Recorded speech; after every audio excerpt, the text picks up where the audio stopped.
Hey guys, welcome back to the channel. This is Plain here. I'm actually coming to you from a Motel 6, of all places. I am yet again, at least temporarily, homeless. The reason being is I am currently moving from my current city of Yuma, Arizona, to Phoenix, Arizona. Now, in my life, I have moved many, many times. I've moved at least 10 times in the past 10 years. Brought upon by very extraneous circumstances, um, you know, toxic family household, poor financial stability while I was a kid, being homeless for almost a year. And it's just, I was set up for failure. I really was. And I don't mean to be a victim or to say it's their fault, not mine. But before I was even able to get my feet on the ground, or even had a thought of a plan of what I needed to do, I was thrown to the wolves. I really was. And I already had my own issues going on that really held me back: depression, anxiety. Actually, I had complex PTSD, which, from my understanding, my personal experiences, I'm not a psychiatrist, so I can't tell you the full differences, is it's just a funner version of PTSD. Whereas for at least a year, year and a half, maybe two, I had nightly nightmares the whole night, no matter what I did. I actually had to take medication to stop the nightmares until I got some good therapy going. So you can imagine how well that would really affect my sleep pattern. That really affected my ability to work. And a lot of this was caused by my mom being extremely more of emotionally and verbally abusive. She held me back. When I was 16, I remember, this isn't one of the main things, this is just an example. She had actually told because I didn't have a phone at the time, I was trying to get a job. Sorry, the microphone dropped. I was trying to get a job at a local Golden Corral about half a mile to a mile from my house. I didn't have a car yet, so I had to walk. And I had used my mom's phone number, my stepdad's phone number, as a way to contact me. And my mom told my stepdad, do not tell him they want to interview him. She had attempted to sabotage me for me getting a job. A simple part-time job while I was in school. And again, this happened. My grandpa had sadly passed away on my little sister's 13th, 16th birthday. I forget which one. I'm horrible at ages. And my grandma put his car in my name instead of my mom. And my mom was pretty pissed about it because she didn't have control of the car. And I was of age, and I wanted to start learning how to drive. And the deal was, I was to get a job to help pay for car insurance, which, was fair. That perfectly fair. But when it came time for my mom to hold up her end of the bargain, it was nothing. I did not get my license until I was 18, after my mom had kicked me out. Which is funny story, is I kind of love to tell all my friends about it. Is at the time we were living in a homeless shelter, and she was taking me to my 18th birthday dinner, which, for family tradition, we always took the kids always got a birthday dinner wherever they wanted to go. And on the way there, she told me this: I'm not kicking you out. Well, I am, but you need to grow up somewhere. And in my head, I'm thinking, that makes absolutely no sense. B, what are you kicking me out of? We are homeless. We have nothing. And it was just a really fun time. And so those last 3 or 4 years of her constantly, basically being literally and metaphorically being a psycho, she actually got diagnosed with a bunch of stuff, including multiple personality disorder. Which, because it's partially genetic, is apparently it goes down the line. So there's a chance I can develop multiple personalities, which is fun. No, it's not. It's actually quite not. I actually a few years ago I came close to developing a second personality. It was weird. I mean, part of it was kind of liberating. I didn't feel depressed anymore. I didn't hate life. I didn't hate myself. But it wasn't me. It was just a facade my brain had just tried to create to, keep myself from killing myself. So, and of the years of me since I'm 18, I am currently 23 right now. And life just doesn't hold back the punches. It really doesn't. So I had moved to Idaho from, trying to get away from a shitty situation I was in. And then I was going to mechanic school, which should have been a bright future. I had pretty much a free ride from Job Corps, which is a federal program that's basically to get young people into the trades. So they pay for college and they pay for any tools or books you may need. And I had to abandon it.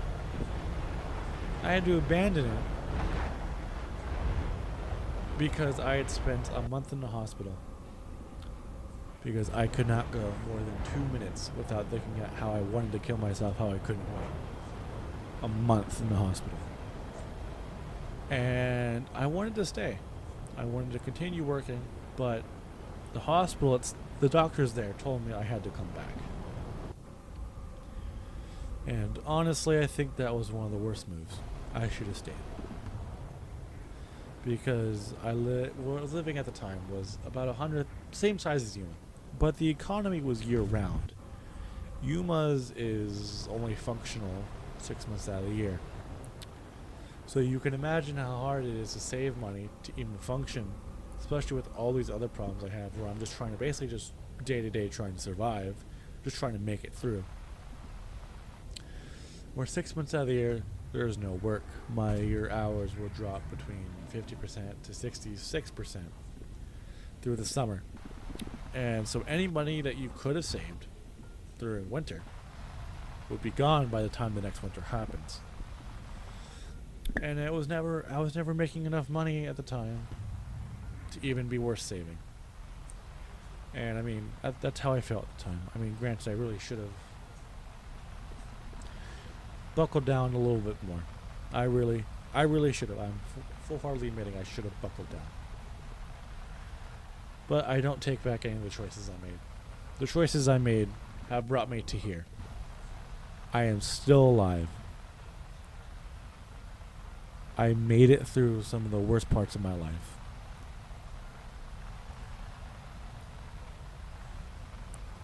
I survived. I actually did try to commit suicide as a result of all this stuff all this pressure, all this trauma, all this, mental instability, I had tried, and for some reason, I just, I'd self-harmed. Am I proud of it? No, but I'd self-harmed, and for some reason, actually, ending it as much as I really wanted to, as much as sometimes I even think about, not that I'm going to, but sometimes I think about, I wouldn't have to deal with this anymore. As much as I really wanted it to all be over, something stopped me. Something really did stop me. And I don't know if it was God or just my brain throwing all the cards in at once saying, no, we're not doing this. So I drove back home, and I continued. I continued. It sucked. I hated it. But I finally found a therapist. She was amazing. A lot of great work there. I was finally able to, find some peace. The nightmares really did stop for the most part. I get them once every few months. It's not that big of a deal. And by now, and there's just not. I'm so just adapted to them that it doesn't bother me anymore. It's pretty much over with. It's like when you break a bone, and then every once in a while it hurts, but it doesn't bother you that much. And then life was kind of just, trudging along. I was doing the best I could. I was never the worst employee, but I was never the best. And then I lost my car. I had a 2011 Jeep Grand Cherokee, which I was making payments on. And well, my friend from Idaho, he was an old doctor. He's the one who I first went to see about my depression, and he retired, but he still has his license, so he could prescribe and do all this. He basically took me under the wing, and he was paying for my Jeep. And I feel really bad about this. I full-heartedly took advantage of it. I was a horrible friend to him, and I really do feel bad. I wasted the opportunity that he was trying to help me out with, and I just took it, I have since apologized to him for it, but I still feel bad. And we're still in contact, we're still friends, but it's one of those mistakes that I will probably never let down. And so I lost my Jeep, and I lived about 15 miles from work because I live in the foothills. Kind of a middle of nowhere town area, and you have to drive to work. There's no close work there in this area. And so I couldn't go to both the jobs I had. And then my stepdad got me a job at a Wendy's. 8 miles, I had to ride a bike. It was not fun. I actually got to the point to where I couldn't even ride down the block. That's how tired I was from riding my bike. I was late multiple times. To be fair, I've never done that before. I don't beat myself up over it. Should I plan better? Yeah, probably, but I did the best I could. And then I got let go of that job because I asked why the manager was sending people home when the people weren't finishing their job, and it was directly affecting my ability to do my job. When I got there, I still have to do I don't mind helping out. It's not a big deal. But when it's every day and it's just blatant, just slacking, and people weren't doing their job, that's when I get frustrated. So I brought it up to her. I was nice about it. I was respectful about it. And I asked her, hey, why is this not getting done? And she says, because I'm sending people home. And I asked, why are you sending people home before they get it done? And then she tells me, go home, you're off the schedule. And I took that as me being fired. Because that's usually, you're told you're off the schedule. That means you're not being scheduled anymore. You've been fired. And I was, considering I had nothing else to lose, I called her an immature bitch. Granted, I should have just held my tongue. But she really was being one. When I insult people, it's usually with the truth. Usually. Sometimes I'm wrong. I'm not always the smartest person in the world. I'm not even close to the smartest person in the world, but you get my point. And so, shortly after that, I ended up breaking my ankle. Fun time. So I'm out of work for about 2-3 months, and I had tried to file for unemployment. And they strung me along for about 2 months at this time. And that manager proceeds to lie to unemployment, saying that I quit. And that is not what happened. And so that was a fun time. Trying to recover from that. Car breaking down. It's just everything's just falling apart whenever it wants to. And then I get to a program called Arizona at Work, which is basically pretty similar to Job Corps, except they also got you a job and paid your wages. which was really cool. I worked at the local humane society. It was great, but the management was just utter dog shit, and the training, there wasn't any, and the management couldn't communicate with what they wanted. One manager would tell you to do this thing this way, and then another manager will come and see you doing it that way, and then yell at you, and then tell you to do it a different way. And then the first manager that told you what to do would do the same thing, and it got really, really frustrating. One specific manager was being extremely disrespectful and extremely childish to all her employees under her. The title manager definitely got to her head. It really did. And so I was with them for a few months, and it was only temporary. It was always going to be a temporary position, but I left because I felt how horrible the workers were being treated, and I wanted to make a statement. But the point of me joining this program was I was trying to get some education and get a good job, and that's what they were supposed to do, was help me get a Job Corps, get a good job in the trades. That never happened. I graduated. I went to carpentry. I went to the local community college, got a carpentry license in house framing. What was supposed to happen, what I was told several times, was we're going to pay for your schooling. You're going to go to school. You're going to be working at the same time. We're going to pay for that too. And after that, you get a reward. You get a bonus for graduating. And then after that, we're going to put you in a work experience program. We'll be paying half your wages, and you should be making about $20 an hour. That did not happen. It did not happen. What had happened was they had a budget change, and all of that got taken away.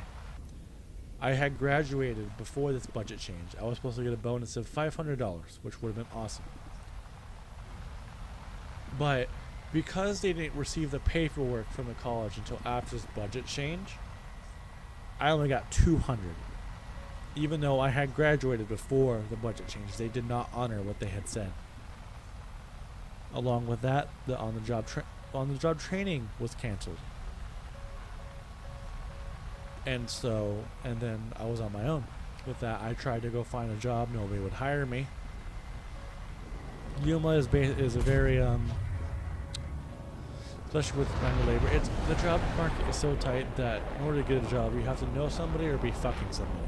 There is no, nice end of the stick. That's just how tight jobs are. And nobody wanted to hire me. Probably, I'm willing to bet, because I'm not Mexican. And Yuma is very much a Mexican-run town. And I mean, I don't have a problem with Mexicans in general. It's just frustrating that that's a lot of the reasons why they get hired. It's just dumb. The way Yuma runs is just stupid. I know it's not all because Mexicans are not claiming, oh, I'm white. They're denying me jobs and opportunities because I'm white. But it's not racism. It's not racism. That's not what holds the laws is back here. It's blatantly cliquiness. I don't mean to sound arrogant or higher than thou, or put myself on a high horse. But most of the population in Yuma, it just feels mentally handicapped. And they click together. They form their groups, and if you're not part of that group, you're screwed. And it's so frustrating to see this, and just, oh my gosh. It's so just retarded. I hate seeing it. And you know what? You have your friends, right? Everyone has their friends. But at the same time, when it becomes part of your management style, which most of them have, it becomes a real problem. Especially if you're trying to make it in the world. And so, in this Arizona work was supposed to be trying to get out of that, find a stable job. That didn't happen. I was out of work for 6 months. I get a call back after 6 months of unemployment. I finally get a call from application for Papa John's. I was a Papa John's delivery driver, and you know what? I love this job. When I got that call, I decided, you know what, this is going to be my break. I'm going to make this work. Lo and behold, my first day the night before, I had a 3-hour-long coughing fit, a starting of a 2-month-long pneumonia, where I would proceed to lose 40 pounds because I could not eat, otherwise I would throw it up. It was fun, and I worked. I did not take a single extra day off while I was sick. I really should have, but I needed to prove to not just myself, not to my manager, but mainly to myself that I could work hard, that I could push through things, and I did, and I really did. I was really proud of it. I took 2 days off, actually, only because the doctor's like, you have a high fever, you need to stay home. And I was like, okay, fine. Sent the doctor note to my manager. It was good. And I busted my ass. I worked as hard as I could. As hard as I could. I didn't become a manager, but I very quickly gained the respect of all the workers there. Everyone was happy to see me there. I guess I tended to lighten everybody's mood. I was always having fun, but I was always working hard. I was never late. I was always at least 15 minutes early. And I always volunteered to do stuff that nobody wanted to do. And I worked hard. I was even getting full time without a question for about a month. For a month, I could support myself. For a month, I was able to go, this is awesome. This is awesome. I'm finally making it in the world. I'm finally making a difference. I'm moving forward. And then it came crashing down. And the reason it came crashing down had nothing to do with anything that I did. It was just a simple part of life that happened to be come at a time where I didn't have the means to deal with it. I had a 96 Toyota RAV4. I love that car. I miss it. It was a 5-speed manual, 2-cylinder, all-wheel drive, had electronic lockers.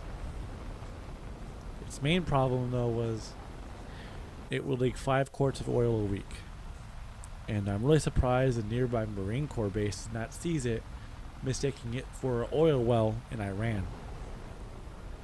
But, after the 2-3 months of me working there, and everybody at work, me included, being worried that the engine was going to blow up due to an oil problem. No, and what ended up happening was something that none of us were ready for, was the transmission. I was driving just fine. And then all of a sudden, I lost second gear. And then I lost reverse. And then I lost third. All in the span of 10 minutes. And that car was the main reason I was making as much money as I was. As a delivery driver getting full time, just on hours alone, I would make $1,500 a month. I then made an extra $1,500 in tips. Now, if I was still working full time, I would have been able to, deal with it, to afford what I needed to afford and still save some money. But no. What happened was that not only did I lose out on my tips, half my income, I lost out on half my hours. So now I was only working 20 hours a week, if I was lucky, at the effective half rate of pay. So instead of $14.35 an hour, $30 an hour, effectively it was now down to 14, which is the minimum wage down here in Arizona. And I had tried to, get a second job here, but my job history, due to me being, well, a child, a kid, being immature, and my own mental health issues and other extraneous factors that always kept coming up. My job history is not the best, and I'm not proud of it. I really am not. I wish I could have done better, but I did the best I could. And that really held me back. Really, I couldn't get a second job to help support the income, and I had spent all of my savings that I had saved the previous month to try and fix my car. Now, I'm no mechanic. I'm by no means an expert, but I knew enough to figure things out. I could YouTube mechanics a lot of things. And my roommate, being, handy as he thinks he is, he really isn't as handy as he thinks he is, but he gets the job done. We tried. Maybe it was just the shifter not being greased as well as it should be. The cable's loose, something's jammed, and so after 4 hours of tinkering with it, I go to eBay and I order new cables, thinking maybe the thing just snapped, it just got locked. Spent 2 days putting them in because, like I said, I'm no expert. Only for the issue to be in the transmission itself. One of the levers that those cables manages was stuck. It would not move. The other lever I can move by hand, and it can feel pretty confident lock into place whenever it shifted. So that seemed to be working just as intended. With that being said, the transmission would have to come out and would have to be sent to a shop. I could pull it out, I could put it in. I could not afford to put it in a shop. And so that went December, only made $1,000 that month.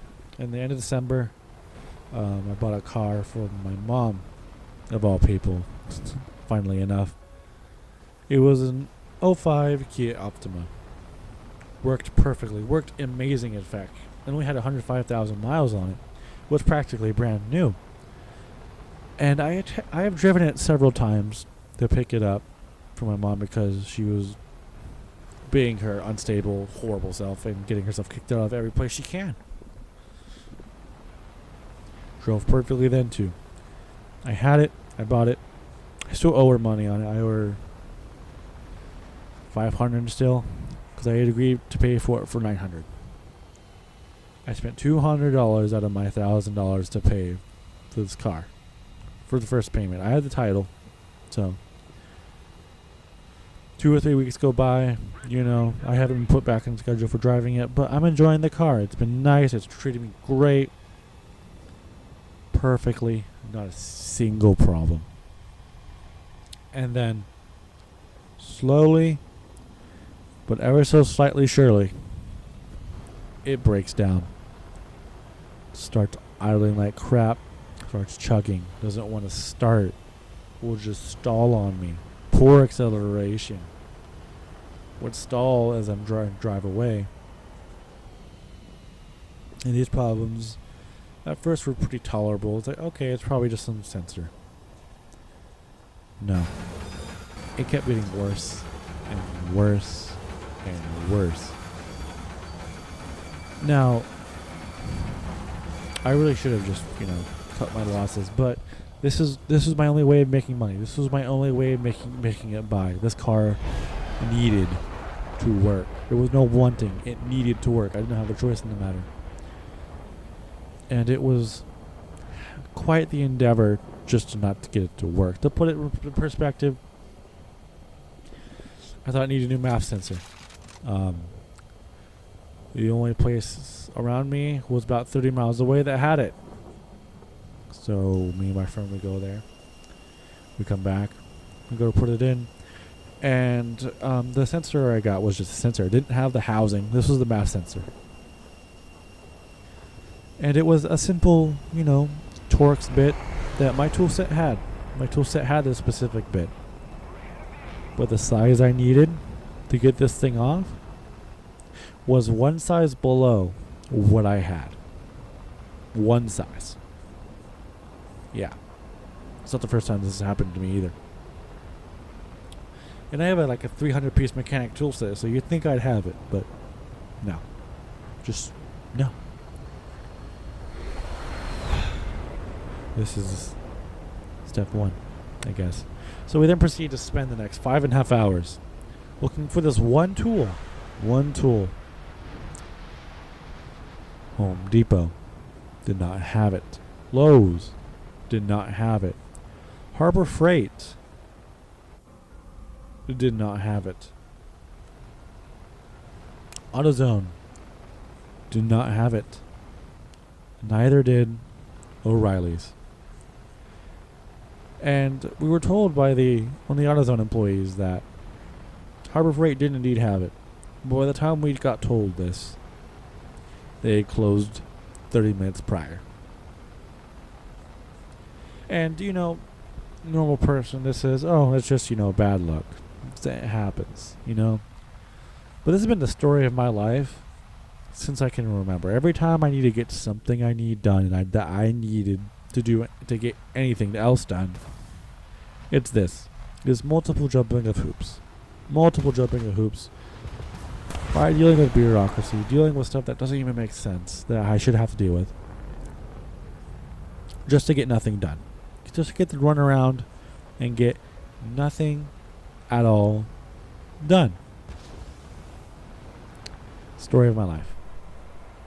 And so we return the part and we try to order one that has the housing already with it. Which I probably just should have done. Oops. But lo and behold, that wouldn't work either. The simple solution wouldn't work.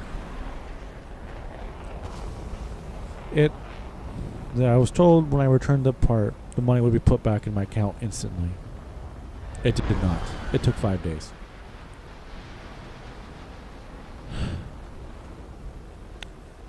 The car never got fixed. I spent all my savings trying to get it fixed. Nothing. All the hope of, making it through, hopefully managing to save enough for summer, gone. There was no hope.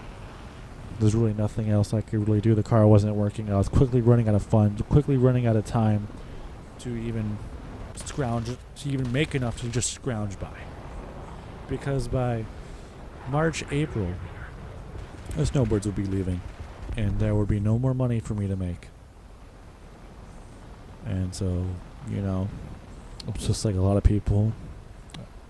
I got stressed out. It was really hard. And I couldn't think of any solution. But for some reason, there's this odd just sense of really strong peace came for about a week. It was nice. It was, it was the first time I could confidently say that God was actually stepping in to help. And it was the most peaceful week I've had in at least 10 years.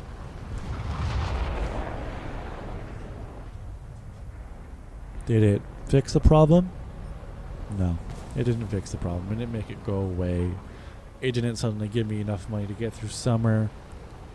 No, but it made it bearable. Kept me calm. It was nice. And then my friend of almost 10 years, he was moving to Phoenix.